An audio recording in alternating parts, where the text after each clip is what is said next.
प्रचण्ड र केपी ओलीकै झगडाको बीचमा यिनै केपी ओलीजी होइनन् मलाई भारतले प्रधानमन्त्री पदबाट निकाल्न लाग्यो। यिनै पुष्पकमल दाहालजी होइनन् केपी ओलीजीको भनाइलाई उहाँले काउन्टर गर्दै भारतले होइन मैले प्रधानमन्त्री पदबाट निकाल्न लागेको हुँ भनेको होइन। त्यो भनेको 2 महिना पुग्दा नपुग्दै सामन्त गोयल आएर केपी ओलीजीलाई मध्यरातमा भेट्दाखेरि अब सामन्त गोयलजी प्रचण्डजीले भनेको मानेर आउनु भएको होइन। तपाईँ र मेरो बीचमा मन मिलेको थिएन, मत मिलेको थियो। सत्तामा पुग्नका लागि नेपाली जनताको मत पाउने कुरामा हामीले जे अभिनय गरेका थियौँ त्यो अहिले कालान्तरमा आएर 3 वर्ष पुग्दा नपुग्दा छताछुल्ल भएको हो। र 3 वर्ष पुग्दा नपुग्दा मात्रै पनि होइन, म तपाईलाई निवेदन गर्न सक्दछु यो अहिले 77 साल लागेदेखि नै उहाँहरूको बीचमा कतिचोटि यस प्रकारका द्वन्द्वहरू भए। साँच्ची भन्ने हो भने नेपाली जनताले जुन एकमना सरकार सुख शान्ति समृद्धिको लागि मत दिएका थिए, अहिले नेकपाको सरकार नेपाली जनताका लागि योभन्दा घाँडो अर्को के भएको छ। आखिर सामन्त गोयलजी आउने कुराको बारेमा नेपालको राज्य शक्ति बीच यो प्रकारको विविधता किन? र एउटा गुप्तचर प्रमुख आउनु र एउटा कूटनीतिक प्रमुख अथवा कूटनीतिक व्यक्तित्व आउनु, एउटा कर्मचारी आउनु फरक कुरा हो। 3 घण्टा शिष्टाचार भेट हुन्छ। शिष्टाचार भेट मध्यरातमा हुन्छ। शिष्टाचार भेट कसैलाई नगरिकन तपाईँ र म मात्रै भएर हुन्छ। अनि नेपालको आम सञ्चारले अरूसँग पनि भनेको छु मैले, म तपाईलाई पनि भन्दैछु, हाम्रो देशको प्रधानमन्त्री र सामन्त कुमार गोयलको फोटो समान कक्षमा राखेर प्रचार गर्ने यो देशको सञ्चार माध्यम के सामन्त गोयल भारतको खुफिया प्रमुख र हाम्रो राष्ट्रिय अनुसन्धान विभागको प्रमुख सहसचिव स्तरको मान्छे हो। भारतको सहसचिव स्तरको मान्छे र नेपालको प्रधानमन्त्रीको स्तर एउटै हो। सरकारले रोगीहरूलाई निशुल्क उपचार होइन, रोगीहरूको नाउँबाट आएको कोरोना महामारी कोषमा जम्मा भएको सम्पत्तिबाट ब्रह्मलुट गर्यो। जनकपुरमा गएर नरेन्द्र मोदी जस्तो कुर्ता र सुरुवाल गामछा र टोपी लगाएर सँगै फोटो खिच्ने केपी ओलीजी अनि राम जन्मभूमि अयोध्याको कुरामा तपाईँ अयोध्या र जनकपुरको कुरामा द्वन्द्व निकाल्ने तपाईको हैसियत नरेन्द्र मोदीजीले थाहा पाएको हो। त्यसैले नेपालका राजनीतिक हुँ भन्ने मान्छे तिनीहरूलाई कूटनीतिक व्यवहार गर्न जरुरी छैन, राजनीतिक व्यवहार गर्न जरुरी छैन, एउटा कर्मचारी कारिन्दा पठाइदिए हुन्छ। म तपाईलाई अर्को कुरा निवेदन गर्न सक्छु, मदन भण्डारीको हत्या भयो गरियो अथवा दुर्घटना भयो जे भयो, त्यतिखेरको त्यो ड्राइभर अर्जुन लामा भन्ने मान्छेको जे कुरा भयो, यिनै प्रधानमन्त्री केपी शर्मा ओलीजी आफू त्यसको छानबिन कमिटीमा बसेर म सत्तामा पुगेको बेलामा महिना दिन 2 महिना अथवा 2 हप्ता 4 हप्ता बाने अपराधी पत्ता लगाउँछु भन्थे। भनेदेखि अब अहिले त्यो कति युग भयो र उहाँकै श्रीमती दोहोर्याएर राष्ट्रपति हुनुहुन्छ। अब त्यो हत्यारा कहाँ पत्ता लाग्यो? एउटा सामन्त गोयल आउँदाखेरि त बर्बाद भयो सबै कुरा। भनेपछि हाम्रो देशको प्रधानमन्त्रीलाई भारतले कुन हैसियतमा राखेको रहेछ त्यो बुझ्नुस् न। अब सामन्त गोयल आउने कारण आदि इत्यादिको बारेमा हामीले जे कुराकानी गर्यौं, त सामन्त गोयलजी दूत भएर आउनु भएको थियो भने त्यही पार्टीका बाबुराम भट्टराईले भन्यो 9 करोड रुपियाँ केपी ओली प्रचण्ड र शेरबहादुर देउवाले बुढी गण्डकी प्रोजेक्टमा खाए भन्दा यिनै नारायण काजी श्रेष्ठजी होइनन् भ्रष्टाचार भएको छैन भन्ने। अनि सामन्त गोयलले खड्ग ओलीजीलाई भेट्दाखेरि चाहिँ यो कूटनीतिक मर्यादा इज्जत प्रतिष्ठा राष्ट्रको शान चाहिँ घट्यो, शिर झुक्यो भनेर भन्ने यिनै नारायण काजी श्रेष्ठ होइनन्। त्यही पार्टीका प्रवक्ता केपी ओलीजी कहाँ हुनुहुन्छ? कहाँ हुनुहुन्छ? वरिष्ठ अधिवक्ता विष्णु प्रसाद भट्टराई सरलाई कार्यक्रममा हार्दिक स्वागत छ। हजुर धन्यवाद। अब नेकपा विभाजनको डिलमा पुगिसक्यो, प्रचण्डले नेतृत्वको दाबी गरिसक्नु भयो। अलग अलग गरेर जाउँ भन्ने प्रस्ताव समेत आइसक्यो केपी ओलीबाट। अब के हो, भविष्य कसरी अगाडि बढ्छ? नेकपा सकिएकै हो?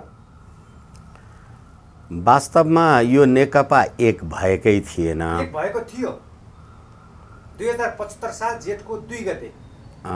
एक भएकै थिएन।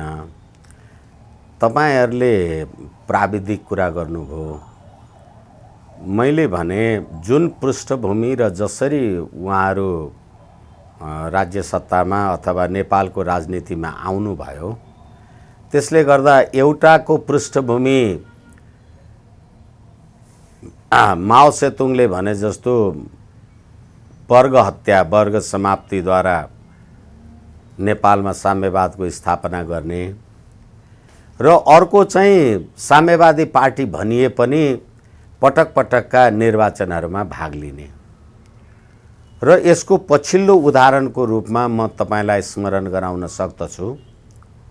तत्कालीन राजा ज्ञानेन्द्रले स्थानीय निकायको निर्वाचन गर्दाखेरि यो देशको प्रजातन्त्रवादी पार्टी हो भन्ने नेपाली काङ्ग्रेस, तत्कालका त्यो पार्टीका अध्यक्ष गिरिजाप्रसाद कोइराला र प्रचण्डले निर्वाचनमा उम्मेदवार हुने मान्छेलाई मार्नुपर्छ अथवा काट्नुपर्छ अथवा राजाको सम्बोधनद्वारा भएको निर्वाचन भयो भने चाहिँ त्यो निरङ्कुश हुन्छ, हामीले चाहिँ मान्छे मारे पनि लोकतन्त्र हुन्छ भन्ने हिसाबले गरेर जुन प्रकारको अस्वाभाविक गठबन्धनद्वारा 62-63 को आन्दोलन र 62 मङ्सिर 7 गते भएको 12 बुँदे समझदारी थियो, त्यस अन्तर्गत आएका सम्पूर्ण कुराहरू अप्राकृतिक छन्। म तपाईलाई अर्को कुरा निवेदन गर्न सक्छु।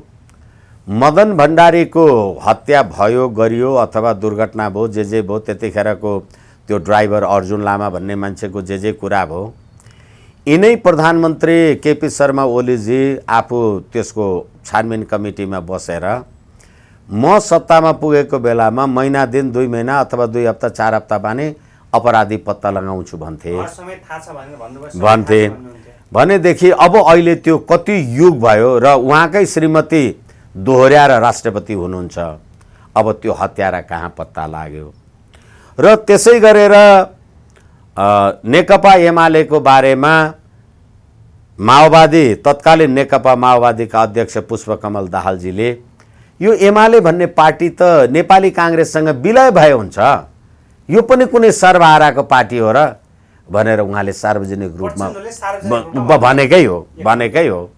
एकचोटि होइन, अनेकौं चोटि भनेकै हो। भने त्यस्तो पार्टीको बीचमा तपाईँ भन्नुहुन्छ एकता भयो, म भन्छु एकता भयो। तपाईँ कता म कता भनेर। किनभनेदेखि तपाईँ र मेरो बीचमा मन मिलेको थिएन, मत मिलेको थियो। सत्तामा पुग्नका लागि नेपाली जनताको मत पाउने कुरामा हामीले जे अभिनय गरेका थियौँ, त्यो अहिले कालान्तरमा आएर 3 वर्ष पुग्दा नपुग्दा छताछुल्ल भएको हो।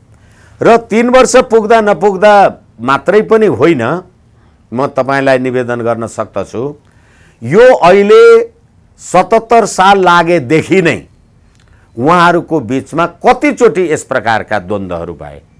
साँच्ची भन्ने हो भने नेपाली जनताले जुन एकमना सरकार, सुख शान्ति समृद्धिको लागि मत दिएका थिए, अहिले नेकपाको सरकार नेपाली जनताका लागि योभन्दा घाँडो अर्को के भएको छ? स्थायित्वको लागि, संविधान कार्यान्वयनको लागि, निश्चित नेपाल समृद्ध नेपालको लागि त जनताले त 5 वर्षको म्यान्डेट दिएका थिए। निश्चित रूपमा स्थायित्वको लागि म तपाईलाई 3वटा कुरा निवेदन गर्न सक्दछु। यो देशको एक्जिक्युटिभ, लेजिस्लेचर र जुडिसियरी 3वटा फेल भयो। एक्जिक्युटिभ अहिले महामारीको बेलामा पनि सम्मानित सर्वोच्च अदालतले संक्रमणको लागेका नेपाली जनतालाई निशुल्क स्वास्थ्य उपचार गर्ने भन्ने संविधानको धारा 35 को व्यवस्था र त्यसैको व्याख्याद्वारा सर्वोच्च अदालतलाई आदेश दियो। सरकारले रोगीहरूलाई निशुल्क उपचार होइन, रोगीहरूको नाउँबाट आएको कोरोना महामारी कोषमा जम्मा भएको सम्पत्तिबाट ब्रह्मलुट गर्यो।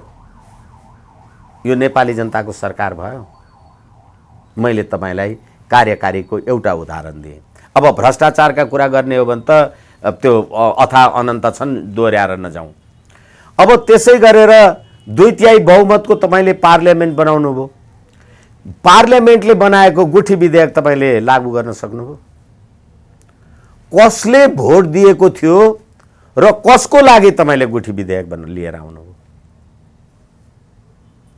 अनि तपाईलाई नेपाली जनताले रोटी र बेटीको नाउँमा नागरिकता बाँड्नु भनेर भोट दिएको थियो।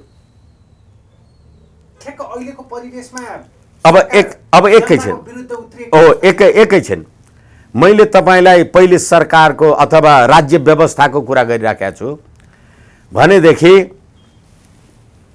अब पार्लियामेन्ट यस कारणले गर्दाखेरि चाहिँ काम नलाग्ने भयो।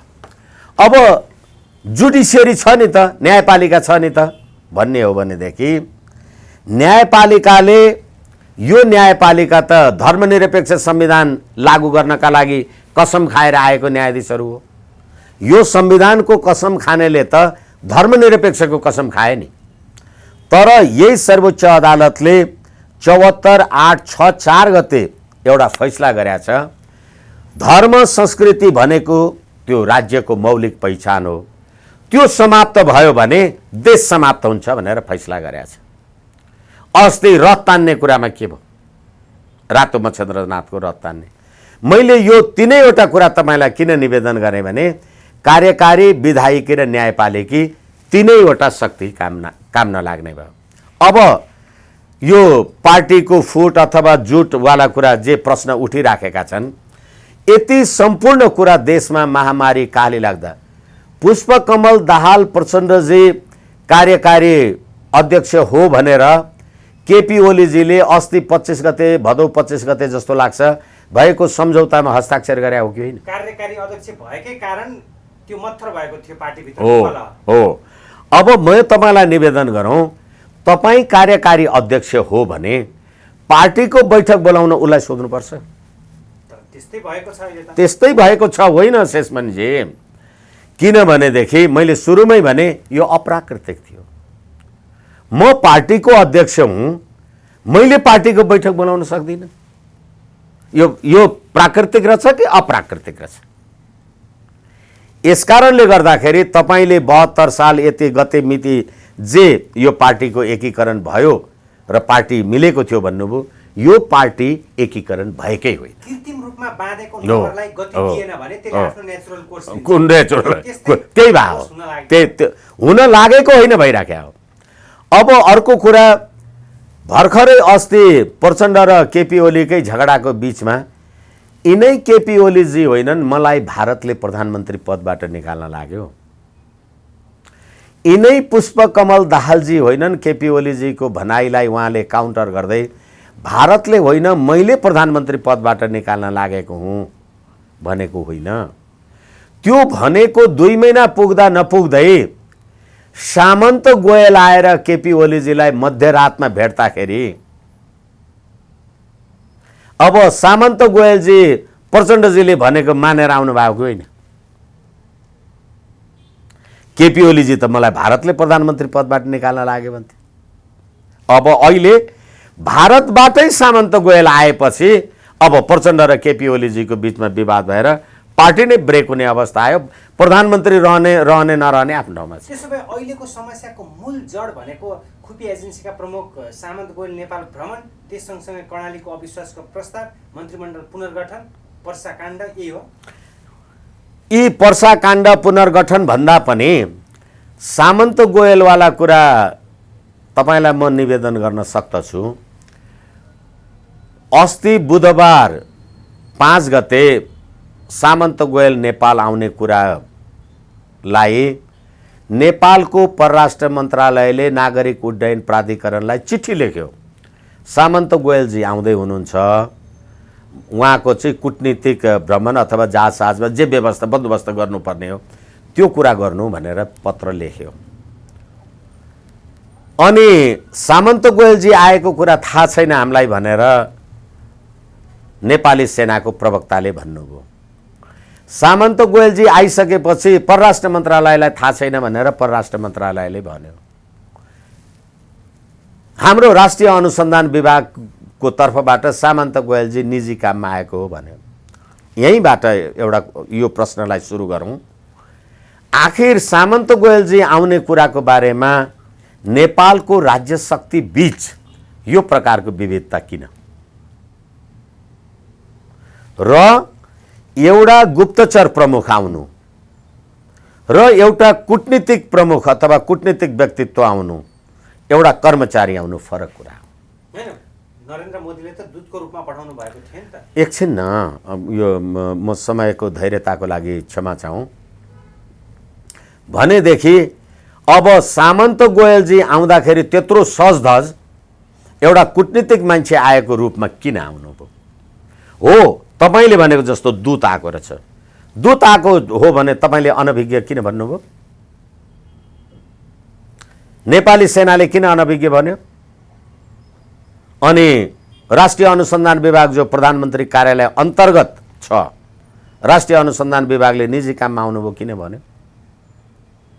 यसकारण तपाईँले सुन्नुभयो, तपाईँहरू आम सञ्चारको मान्छे, मलाई क्षमा गर्नुहोला मेरो जानकारीमा छैन भने, सामन्त गोयलजीले म प्रधानमन्त्री नरेन्द्र मोदीको जीको दूत हुँ भन्नुभयो? केपी ओलीले मात्रै भनेको। एकछिन, केपी ओलीको कुरा होइन, एकछिन म तपाईँलाई निवेदन गरौँ भने तपाईँ प्रधानमन्त्रीले अथवा प्रधानमन्त्रीका के मान्छेहरू, उनका को सल्लाहकार जे होलान्, उनीहरूले शिष्टाचार भेट भनेनन्? 3 घण्टा शिष्टाचार भेट हुन्छ। शिष्टाचार भेट मध्यरातमा हुन्छ। शिष्टाचार भेट कसैलाई नगरिकन तपाईँ र म मात्रै भएर हुन्छ। अनि नेपालको आम सञ्चारले, अरूसँग पनि भनेको छु मैले, म तपाईँलाई पनि भन्दैछु, हाम्रो देशको प्रधानमन्त्री र सामन्त कुमार गोयलको फोटो समान कक्षमा राखेर प्रचार गर्ने यो देशको सञ्चार माध्यम। के सामन्त गोयल भारतको खुफिया प्रमुख र हाम्रो राष्ट्रिय अनुसन्धान विभागको प्रमुख सहसचिव स्तरको मान्छे हो। भारतको सहसचिव स्तरको मान्छे र नेपालको प्रधानमन्त्रीको स्तर एउटै हो? के भयो? के गर्नुभयो? यो देशका सञ्चार, आम सञ्चारले यो देशको यो देशको प्रधानमन्त्री कूटनीतिक मर्यादा र समकक्षताको कुरा के गर्यो? अब तपाईँले भने जस्तो दूत, सामन्त गोयलजीले म दूत हुँ भन्नुभयो? भन्नुभयो। सामन्त गोयलजी गइसकेपछि रक्षा मन्त्रीबाट निकालिएका ईश्वर पोखरेल सामन्त गोयल नरेन्द्र मोदीजीको दूत भन्ने, एउटा सहसचिव स्तरको मान्छे प्रधानमन्त्रीको दूत हुन्छ? बुझ्नु पर्यो नि कुरा। त्यसो भए गोयल किन र केका लागि आएका थिए भन्ने कुरा त बुझाउनु पर्यो नि। हो, गोयल किन र केका लागि प्रश्न भएका थिए भन्ने कुराको लागि नेपालमा तपाईले जुनसुकै कारणबाट होस्, 12 बुँदे समझदारी लगायतका नेपालका राजनीतिक परिवर्तन गर्दाखेरि तपाईलाई पटक पटक भारतीयहरूको कृपामा 12 बुँदे समझदारीका आधारमा राज्य सत्तामा पुर्याएको कुरा तपाईले लिपुलेक, लिम्पियाधुरा र कालापानीमा के गर्नु? तपाईले जनकपुरमा गएर नरेन्द्र मोदी जस्तो कुर्ता र सुरुवाल, गामछा र टोपी लगाएर सँगै फोटो खिच्ने केपी ओलीजी अनि राम जन्मभूमि अयोध्याको कुरामा तपाईँ अयोध्या र जनकपुरको कुरामा द्वन्द्व निकाल्ने तपाईको हैसियत नरेन्द्र मोदीजीले थाहा पाएको हो। त्यसैले नेपालका राजनीतिक हुँ भन्ने मान्छे तिनीहरूलाई कूटनीतिक व्यवहार गर्न जरुरी छैन, राजनीतिक व्यवहार गर्न जरुरी छैन। एउटा कर्मचारी कारिन्दा पठाइदिए हुन्छ। कारिन्दा पठाए हुने रहेछ शेषमणिजी। अहिलेको यो गतिरोधले के संकेत गर्छ? ठ्याक्कै सिधा प्रश्न, सिधा उत्तर। एक होइन, सबै प्रश्नको सिधा उत्तर हुने जरुरी छैन। मलाई क्षमा राख्नु होला, कहिलेकाहीँ आम सञ्चारसँग कुरा गर्दा भन्नुपर्ने हुन सक्छ। जसरी स्कुलमा एउटा विद्यार्थीलाई मास्टरले पढाएको हुन्छ र जाँच लिँदाखेरि ठ्याक्कै उसले सोधेको प्रश्नको उत्तर दिएन भने त्यो विद्यार्थी फेल हुन्छ नि, त्यो आम सञ्चार जगत र हाम्रो बीचको त्यो सम्बन्ध होइन। प्रश्न मात्रै तपाईको, उत्तर तपाईको अपेक्षाको हुनुपर्छ जरुरी छैन। र सबै उत्तर सबैले बुझ्नै पर्छ भन्ने पनि जरुरी छैन। त्यसै कारणले गर्दा बाबुराम भट्टराईजीले गोर्खामा बुढी गण्डकीमा 9 अर्ब 3वटा भूतपूर्व र वर्तमान प्रधानमन्त्रीले भ्रष्टाचार गरेको छन् भनेको 3 हप्ता पुग्दा नपुग्दा सामन्त गोयलजी किन आउनुभयो? किनभनेदेखि बाबुराम भट्टराईजीलाई त्यो कुरा भन्न लगाएकै सामन्त गोयलले थियो। यसैले नेपालको अहिलेको राज्य व्यवस्थामा रहेका सम्पूर्ण राजनीतिक दलहरू भ्रष्टाचार, अपराध लगायतका कुरामा यिनीहरू निर्वस्त्र नाङ्गो भइसकेका छन् भनेर यो कुरा जगजाहेर गर्नु थियो भारतलाई। त्यो कुरा देखाउन सामन्त गोयलजी आउनु भएको थियो। अहिले कोरोना महामारीको प्रश्नमा भन्नुस् अथवा व्हाइट बडी काण्डका कुरा भन्नुस्, हरेक यो गोकुल बाँसकोटा काण्डमा भन्नुस्, प्रधानमन्त्रीजी यिनीहरूले भ्रष्टाचार गरेको छैन भन्दै हिँड्नुहुन्थ्यो नि। बाबुराम भट्टराईले भनेपछि मैले गरेको छैन भन्नु भएन। नारायण काजी श्रेष्ठलाई लाउनु भयो। नारायण काजी श्रेष्ठलाई साक्षी राखेर घुस भ्रष्टाचार गरिन्छ। अहिले सामन्त गोयल आउँदाखेरि नारायण काजीले अब फेरि देशको शिर निहुर्यो त भन्नुभयो नि। यसै कारणले गर्दाखेरि यो नेपालको वर्तमान राज्य व्यवस्थाका हिमायती हुँ भन्नेहरू नेपाल र नेपाली जनताको लागि मात्रै होइन कि BRI र इन्डो पेसिफिक स्ट्राटेजी MCC लगायतका कुरामा पनि यिनीहरूको न कुनै स्ट्यान्ड देखियो, न राष्ट्रिय अडान देखियो। जहाँबाट रसुवा केरुङ रेलमार्ग काठमाडौँ आउँछ भनेको छ र तपाईँले BRI मा सही गर्नुभएको छ, त्यहीबाट तपाईँले 400 kV प्रसारण लाइन, विद्युतीय प्रसारण लाइन MCC अन्तर्गत आउँछ भन्ने कुरामा फेरि पनि तपाईँ पास गर्छु भन्नुहुन्छ भने यो सरकार राज्य व्यवस्था बहुलाजको छ कि सधैँ छ? ठ्याक्कै सर, अहिलेको अवस्थामा पार्टीभित्र आन्तरिक द्वन्द्व चरम उत्कर्षमा पुगिरहेको बेला प्रधानमन्त्री केपी शर्मा ओलीले पुनः मन्त्रीमण्डल पुनर्गठन गरिसकेपछि अहिलेको अवस्थामा वर्षमान पुन, गिरिराजमणि पोखरेल लगायत बिना मगरलाई पनि उहाँले हटाउने निर्णय गर्ने अवस्थामा पुग्नु भएको छ। यसले प्रचण्डलाई झस्काएको हो अथवा प्रचण्डले के गर्दैछन् यति बेला? हो, अब किनभने जहाजमा तपाईँ र म एउटै जहाजमा उडेका छौँ भने म चाहिँ सुरक्षित छु, भट्टराई सर चाहिँ असुरक्षित हुनुहुन्छ भनेर नठाने हुन्छ। 17,000 मान्छे मारेको विरुद्धमा प्रचण्डजी विरुद्ध 60,000 उजुरी सत्य निरूपण तथा मेलमिलाप आयोगमा छन्। त्यसको बारेमा तपाईँहरूले र प्रचण्डजीले हेग जान पाएँ भने म त हिरो हुन्छु भन्नुभएको र गएको माघ 1 गते 5,000 मान्छे मारेको जिम्मा लिन्छु भनेको नरहत्याको बकपत्र उहाँले आफै गर्नुभएको छ। अर्बौंको भ्रष्टाचार, ओम्नी प्रकरण लगायतका अर्बौंको भ्रष्टाचार केपी ओलीजी सरकारले गरेको छ भनेपछि तपाईँ पनि भ्रष्टाचार पाकिस्तानमा नवाज शरीफलाई अहिले इमरान खानले अर्बौंका भ्रष्ट राष्ट्रघातीलाई थुनेर राखेको छु भन्दाखेरि इमरान खानको जुन प्रतिष्ठा बढिराखेको छ त्यो भ्रष्टाचारबाट तपाईँ यो सरकार पनि उन्मुक्त हुन सक्दैन। एक र अर्को कुरो शेरबहादुर देउवा जुन 9 अर्बको कुरा उठाइराखेको छ बाबुराम भट्टराईले, त्यो बाबुराम भट्टराईले उठाएको कुरा भारतबाट सामन्त गोयलले भन्न लगाएको। त्यसकारण अहिले प्रचण्डजी र केपी ओलीजीको मात्रै होइन, यो देशका भ्रष्टहरू लगायत सामन्त गोयल र जनआन्दोलनको नाउँमा, जनयुद्धको नाउँमा मान्छे मार्नेहरू सम्पूर्णको एकैचोटि समाप्ति हुने बेला चाहिँ यो भारतको डिजाइनबाट भइराखेको छ। भारतको डिजाइन अनुसार अहिलेका सत्ता सञ्चालकहरूको समाप्ति, किनभने हिजो उनीहरूले लिएर आए नेपालमा, उनीहरूको अनुकूल काम नगरिसकेपछि हो। फेरि विस्फोट म तपाईँलाई भनौँ, मैले अरू पनि आम सञ्चारमा साथीहरूसँग भन्ने गरेको छु, अहिले 2/3 सरकार भन्नुहुन्छ तपाईँ। 2/3 सरकारले गुठी विधेयक पास गर्न सक्यो? भएन। तपाईँ 2/3 सरकार हो भने गुठी विधेयक किन पास भएन? एक। अर्को कुरा, तपाईँले रोटी र बेटी भनेर नागरिकता विधेयक ल्याउनु भयो। नेपाली जनताले तपाईँलाई विदेशीलाई नागरिकता दिनुपर्छ भनेर निर्वाचनमा मत दिएको हो? होइन। तपाईँको संसद के भयो त? 2/3 संसद काम गर्यो केही?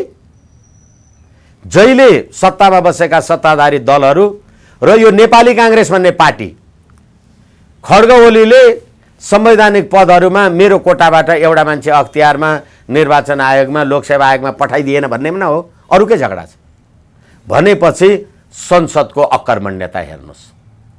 सरकारको अकर्मण्यताको बारेमा कुरा गरेर साध्य छैन, कोभिडको बारेमा। अब त्यसै गरेर हाम्रो न्यायपालिकाको कुरा हेर्नुहोस्। म तपाईँलाई निवेदन गरौँ, यो देशको सम्मानित सर्वोच्च अदालत लगायतका सबै पदहरूमा नियुक्ति हुने मान्छेले संविधानको शपथ ग्रहण गरेका हुन्छन्, धर्मनिरपेक्ष संविधानको। यो सर्वोच्च अदालतले 74/8/6/4 गतेका दिन एउटा फैसला गर्यो। धर्म संस्कृतिको लोप भए त्यसले राज्यको मौलिक पहिचान नै लोप हुन्छ र एक दिन गएर राष्ट्रै लोप हुन्छ भनेर फैसला गर्यो। यो धर्मनिरपेक्षको संविधान राष्ट्र लोप हुने हो र सकिरहेछ भने यो सर्वोच्च अदालतले संविधानको पालना गर्यो कि उल्लङ्घन गर्यो? यो सर्वोच्च अदालतको फैसलाले नेपाल राष्ट्रको र नेपाल राज्यको निरन्तरतालाई कायम राख्यो कि यो राज्य व्यवस्थाको कायम राख्यो? यसै कारणले यो राज्य व्यवस्था देशभित्रै पनि एक्जिक्युटिभ, लेजिस्लेचर र जुडिसियरी तीनैवटा अङ्ग फेल भयो र जसले यो देशमा यो परिवर्तन ल्याइदियो। चीनले त 12 बुँदे समझदारी गराएन नि, अनि 12 बुँदे समझदारी गराइदिएर तपाईँलाई मन्त्री र प्रधानमन्त्री पदमा अनेकौं दलमा कोनी केकेमा राज्य सत्तामा विराजमान गराएँ मैले, अनि तिमी चीनको BRI लागू गर्ने? तिमीलाई किन राख्ने? अनि चिनियाहरूले भन्ने, अनि सी जिनपिङ विचारधाराद्वारा हामी त चलेका छौँ नि भनेर तपाईँको नेकपा भन्ने केले चलेको छ, अहिले हामी देखिहाल्यौँ। अनि भारत र अमेरिकीहरूले तपाईँलाई राज्य सत्तामा पुर्याइदिने, ए तँ सी जिनपिङको विचारधारामा चल्ने, तँलाई राखिराख्ने? किन चाहियो यो कम्युनिस्ट पार्टी? त्यसो भए ठ्याक्कै तपाईँले राज्य व्यवस्था फेल भयो भनेर भनिरहँदा राज्य व्यवस्था फेल हुनु भनेको राष्ट्र असफलताको भुमरीतिर चङ्गुलतिर जानु हो? एकैछिन म फेरि निवेदन गरौँ, हामी भन्छौँ अथवा राजनीतिमा भनिन्छ सरकार, सत्ता, सम्प्रभुता। सरकार एउटा सत्ता, एउटा राज्य व्यवस्था अन्तर्गत पटक पटक चलिरहन्छ, परिवर्तन भइरहन्छ। सत्ता हिजो राजसत्ता थियो, हामीले आन्दोलन क्रान्ति के गर्यौँ भन्यो अरे यिनीहरूले, र अहिले गणतन्त्र आयो, अहिले सत्ता परिवर्तन भयो। तर अहिले सर्वोच्च अदालतको फैसला मैले तपाईँलाई जे पढेर सुनाएँ त्यति मात्रै होइन, त्यो सर्वोच्च अदालतले भन्दै गर्दा हाम्रा देशका लिम्बू जातिहरूको आयु जोख्ने ढुङ्गा हुँदो रहेछ, हल्लिने ढुङ्गा हुँदो रहेछ, त्यसमाथि विचलन आयो भनेर रिट हाल्दाखेरि होइन यो हाम्रो धर्म संस्कृति सभ्यता हो, हाम्रो जातीय मान्यतालाई कायम राख्नुपर्छ भनेर सर्वोच्च अदालतले अर्को फैसला गरेको छ। भन्नुको तात्पर्य के हो भनेदेखि अब देशको निरन्तरता, नेपालको बुटवलमा रामापिथेकस भन्ने मानवको अस्थिपञ्जर आजभन्दा 1 करोड वर्ष अगाडि पाइएको भनेको यो देश हो। सम्प्रभुता भनेको चाहिँ परिवर्तन हुँदैन। यो राज्य व्यवस्थाले अब सम्प्रभुता रहने कि नरहने भन्ने हो। मैले तपाईँलाई अघि निवेदन गरेँ, एउटै भूमिमा BRI को रेल आउने, एउटै भूमिमा अमेरिकाले ल्याइदिएको MCC को विद्युत प्राधिकरणको काम चल्ने। के हो यो राज्य सत्ता? यस कारणले गर्दाखेरि यो राज्य सत्ताको अन्त्यको अवश्यम्भावी हो। नो यो जसले ल्याइदियो उसका लागि भयो। त्यसो भए पार्टी अलग अलग गरेर जाउँ भन्नु सँगसँगै देशको नेतृत्वले पनि के अर्थ छ शेषमणिजी? पार्टी तपाईँ एक गर्नुभयो, नेपाली जनताले के पायो? तपाईँ पार्टी अलग अलग गरेर जानुहुन्छ, नेपाली जनताले के पायो? त्यसो भए मध्य अवधि चुनावमा जान्छ देश? जे पनि हुन सक्छ। 47 को संविधान कायम रहँदा त पार्लियामेन्ट छँदै थियो नि त, खोइ त डिजोल्युसन गरेर तलमाथि गर्दा नगर्दै पनि ढुङ्गा हानेर अर्को बनाए त। त्यसकारण politics is a game of possibilities. राजनीति सम्भावनाको खेल हो र राज्य सत्ता जनताको इच्छा अनुसार चल्छ। जनताको इच्छा भनेको the changing mode of society, मानिसको चेतनाको स्तर परिवर्तन भइरहन्छ। हिजो राज संस्थाको बारेमा जनताले जे सोध्थे होला, आज यी मान्छेहरू आउँदाखेरि त हट टेरीका एउटा यो त नचाहिने आपत्तिजनक काम पो गरिएछ, बरु हिजो ठिक थियो। गाउँ गाउँमा सुनिन्छ, सडक सडकमा सुनिन्छ। त्यसकारणले गर्दाखेरि अब यो राज्य सत्ताको अन्त्यको विषय हो। राजनीतिक दल को बन्यो को बनेन यसको केही अर्थ छैन। त्यसो भए everything is possible in politics सरले भने चाहिँ अब के हुन्छ तपाईँ? हो, अब जनताको उभारले कुनै जनताको जनसरकार पनि हुन सक्छ जसमा सेना समेतको संलग्नता होस्। सेनाको सरकार हुन सक्छ भन्ने होइन होइन, सेना समेत संलग्नता जस्तो हामी पाकिस्तानमा हेर्छौँ नि, निर्वाचन त जनतैबाट भएर आएको हुन्छ। सैन्य शासन हुनुपर्छ। सैन्य शासन होइन, संरक्षक भन्नुहोस् अथवा टेक केयर भन्नुहोस् अथवा जे भन्नुहोस्, आफ्नो देशको सेनालाई लकीरको फकीर भन्ने राज्य व्यवस्था कस्तो राज्य व्यवस्था होला सुन्नु भएको छ संसारमा। त्यसैले नेपाली जनताको आन्दोलनद्वारा नयाँ परिवर्तन हुन्छ, त्यसलाई आर्मीले बुस्टअप गर्ने मात्रै हो। उसले सरकार बनाउने भने होइन, सैन्य सरकार बनाउने भने होइन। अथवा हुनसक्छ यही प्रकारको विकृति र विसङ्गति भयो भने राज्यको राष्ट्रको सम्प्रभुताको रक्षाको लागि, सरकार र सत्ता होइन सम्प्रभुताको रक्षाको लागि हामीले सेनाले कुनै स्टेप चाल्यो भने त्यसलाई अन्यथा भन्ने कुरा पनि छैन। राज संस्था इङ्कित गर्दै हुनुहुन्छ तपाईँ? गर्दैछु, र इङ्कित मात्र होइन, प्रष्टसँग। आज राष्ट्रिय एकताको प्रतीक के हुन्छ तपाईँ हेर्नुहोस् न। यो देशको राष्ट्रपतिको कुरा हामीले धेरैचोटि गरिसकेका छौँ। संवैधानिक परिषदको संरचनालाई तलमाथि गर्ने विधेयक विद्यादेवीले कति छिटो पास गर्नुभयो। मदन भण्डारी मरेको कुराको लागि अपराधीहरू सत्तामा पुगेको 2 हप्तामा सार्वजनिक गर्छु भन्ने केपी ओलीजी, अहिले उहाँकै श्रीमती राष्ट्रपतिजी हुनुहुन्छ, उहाँले त्यो अपराधीलाई के पत्ता लगाउनु। त्यति मात्रै होइन, यो देशको मालिक दिल्लीमा बस्छ भनेर बानेश्वर खुला चौरमा भाषण गर्ने प्रचण्डजी होइन। हिजो मालिक नारायणहिटीमा बस्थ्यो र 17,000 मान्छे मार्दाखेरि प्रतिनिधि सभाको पुनर्स्थापना राजाले गरिदिए। तर अहिले मालिक दिल्लीमा पुर्याउने काम प्रचण्डजीहरूले गरे होइन। अनि मालिकहरूले अहिले यो गतिविधि गरिदिनु भयो, हामीलाई किन टाउको दुख्यो? अनि प्रचण्डलाई ठुलो मान्छे हुने, केपी ओलीजीलाई सानो मान्छे हुने, अथवा कार्यकारी सब अध्यक्ष अरे तपाईँ मिटिङ बोलाउन सक्नुहुन्न। कस्तो कार्यकारी हो यो? केपी शर्मा ओली मिटिङमा आउनै चाहनुहुन्न, न सचिवालयको बैठकमा। म पार्टीको अध्यक्ष हुँ भने मैले पार्टीको बैठक बोलाउन किन सक्दिनँ? तपाईँहरू मिलेर बैठक बस्नुहुन्छ भने म कडा एक्सन लिन्छु भनेर पनि भन्नुभएको छ। निश्चित रूपमा। त्यसकारणले गर्दाखेरि मालिकले के भन्नुभएको छ, सामन्त गोयलजी आउनुभयो, तपाईँ राति 2 बजी रातिसम्म कुरा। सेनाका सेना प्रमुख आउँदै हुनुहुन्छ। हो, अब थल सेनाका सेना प्रमुख आउने कुरामा उहाँले नेपालप्रति दिएको अभिव्यक्तिको बारेमा मेरो होइन, मेरो गम्भीर असहमति छ।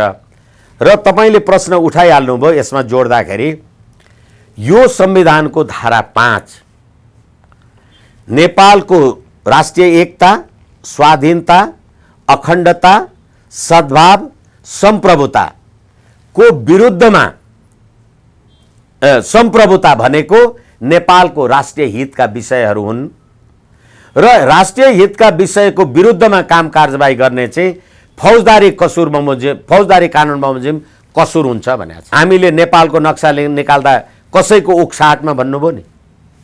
हो, अब त्यो संविधानको धारा 5 बमोजिम म एबीसी खबर मार्फत आम नेपाली जनतालाई निवेदन गर्न चाहन्छु, आम सञ्चारलाई पनि निवेदन गर्न चाहन्छु भनेदेखि हामीले नेपालको नक्सा निकाल्दा त्यो कसैको उक्साहटमा निकाल्यो भनेर हाम्रो सम्प्रभुता अक्षुण्णताको विरुद्धमा अभिव्यक्ति दिने व्यक्तिलाई सरकार, यो सत्ता, सरकार, राष्ट्र प्रमुख लगायत जोसुकैले तपाईँ मानार्थ सेनापतिको पदवी दिनुस्, त्यो राष्ट्रघात किन होइन? किनभने यही संविधानको धारा 5 प्रधानमन्त्रीजी तपाईहरुले बनाउनु भएको संविधान, त्यसको धारा 5 को उपधारा 2 पढ्नुस् भनेदेखि मुकुन्द नरवणेले नेपालको राष्ट्रियता विरुद्धमा दिएको अभिव्यक्ति त्यसलाई तपाईले सच्याउनु भो। हामीले नेपालको नक्सा निकाल्दा कसैको उक्साहटमा भन्नुभयो नि। हो, अब त्यो संविधानको धारा 5 बमोजिम म एबिसी खबर मार्फत आम नेपाली जनतालाई निवेदन गर्न चाहन्छु, आम सञ्चारलाई पनि निवेदन गर्न चाहन्छु भनेदेखि हामीले नेपालको नक्सा निकाल्दा त्यो कसैको उक्साहटमा निकाल्यो भनेर हाम्रो सम्प्रभुता अक्षुण्णताको विरुद्धमा अभिव्यक्ति दिने व्यक्तिलाई सरकार, यो सत्ता, सरकार, राष्ट्र प्रमुख लगायत जोसुकैले तपाईँ मानार्थ सेनापतिको पदवी दिनुस्, त्यो राष्ट्रघात किन होइन? किनभने यही संविधानको धारा 5, प्रधानमन्त्रीजी तपाईहरुले बनाउनु भएको संविधान, त्यसको धारा 5 को उपधारा 2 पढ्नुस् भनेदेखि मुकुन्द नरवणेले नेपालको राष्ट्रियता विरुद्धमा दिएको अभिव्यक्ति, त्यसलाई तपाईले सच्याउनु भयो र नेपालको राष्ट्रिय स्वतन्त्रताको अभिव्यक्ति, राष्ट्रिय स्वतन्त्रता विरुद्धको अभिव्यक्ति दिने मान्छेलाई तपाईँ मानार्थ प्रधान सेनापतिको पदवी दिँदै हुनुहुन्छ भने तपाईले राष्ट्रघात गरे हो कि होइन? तपाईले त अखबारमा अथवा आम सञ्चारमा कसैलाई कालो मोसो जुत्ता सुत्ता दलेको गालीसाली गर्नुभयो भने तपाईलाई त कारबाही गर्छ अरे त।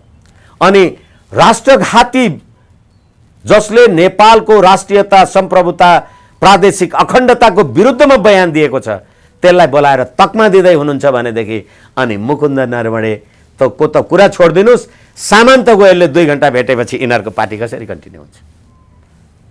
ठिक छ सर, अन्तिम भागमा छौँ। जाँदा जाँदै वर्तमान राजनीतिक गतिरोधमा केन्द्रित भएर विश्व दुनियाँका दर्शकहरूलाई के भन्न चाहनुहुन्छ? विश्व दुनियाँका नेपाली दर्शकहरूलाई यो राज्य व्यवस्था, यो प्रणाली नेपाल र नेपाली जनताको राष्ट्र, राष्ट्रियता, राष्ट्रिय एकता, अखण्डतालाई संरक्षण गर्ने, नेपालको सम्प्रभुताको रक्षा गर्ने यो राज्य व्यवस्थाले नेपाली जनतालाई नेपालको अक्षुण्णता कायम राख्न सकेन। यसका लागि नेपाली जनताको सद्ज्ञान, सद्विवेकले यो व्यवस्थाको विकल्पमा नेपाली जनताको जागरुकता वाञ्छनीय छ भन्ने निवेदन गर्न चाहन्छु। हस्, धेरै धेरै धन्यवाद। हस्, एबिसी टेलिभिजनलाई, अनलाइन टेलिभिजनलाई मलाई मेरा अभिव्यक्ति राख्ने अवसर दिनुभयो, यसका लागि तपाईहरुको आत्माभित्र रहेको परमात्मालाई हार्दिक प्रणाम नमन गर्छु।